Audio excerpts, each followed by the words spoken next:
내일 국회에서 검수완박 법안의 두 번째 법안 형사소송법 개정안이 처리될 예정입니다. 내일이 문재인 정부의 마지막 정기 국무회의입니다. 그래서 민주당이 법안 처리한 다음에 국무회의에서 이것을 공포할 수 있도록 오전에 원래 열리는 국무회의를 오후로 연기해 줄 것을 요청했습니다. 내일부터 한덕수 국무총리 후보자를 비롯해 국무위원들의 청문회가 줄줄이 열려 여야 간 힘겨루기는 한층 격화될 전망입니다. 취재기자 연결합니다. 박기환 기자. 네, 국회입니다. 자, 검수완박 법안 마무리가 얼마 남지 않았는데 현재 상황 전해주시죠.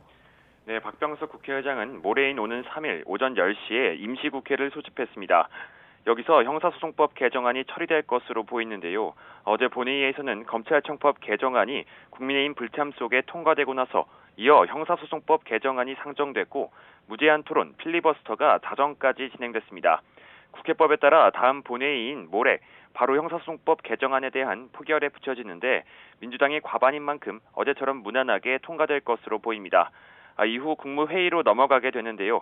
민주당 윤호중 비대위원장은 오늘 국회에서 취재진과 만나 당에서 청와대에 국무회의 관련 시점 조정을 요청한 것으로 안다고 말했습니다.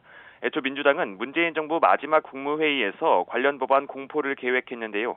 오는 3일 형사법 개정안 통과가 마무리된 뒤 국무회의가 열릴 수 있도록 오전으로 예정된 회의를 미뤄달라고 한 것으로 풀이됩니다.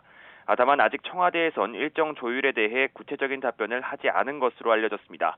국민의힘은 청와대 앞에서 릴레이 시위를 벌이며 문재인 대통령의 입법 거부권 행사를 요구하고 있습니다. 국민의힘 박형수 원내대변인은 청와대가 국무회의 개최 일시까지 바꾼다면 민주당과 야합해 국민과 역사에 커다란 죄를 짓는 것이라며 신중하게 검토해서 거부권 행사 여부를 결정해달라고 말했습니다. 네. 모레 이제 검수완박 법안 입법이 마무리될 것으로 보이고 내일 이제 인사청문회 시작되는데 격돌이 불가피하겠군요. 네, 그렇습니다. 내일만 해도 오전 10시 같은 시간에 국무위원 6명에 대한 인사청문회가 동시에 진행됩니다. 가장 큰 관심사는 내일과 모레 이틀 동안 진행되는 한덕수 국무총리 후보자의 청문회일 텐데요.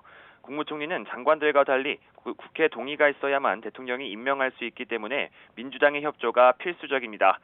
더불어민주당은 로펌 고액 보수, 자택임대 이해 충돌 논란 등 각종 의혹에 대한 송곡 검증을 벼르고 있지만 국민의힘은 한 후보자의 의혹에 대해서 큰 문제가 없다면서 민주당의 의혹 제기를 악의적인 공세로 일축하고 있습니다.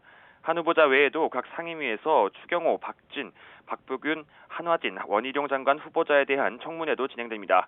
이어 민주당이 낙마최 우선순위로 꼽고 있는 정호영 보건복지부 장관 후보자와 한동훈 법무부 장관 후보자에 대한 인사청문회도 각각 3일과 4일에 이어지는 등 다음 주까지 새 정부 국무위원들이 연이어 검증대에 오르게 됩니다. 지금까지 국회에서 YTN 박견입니다.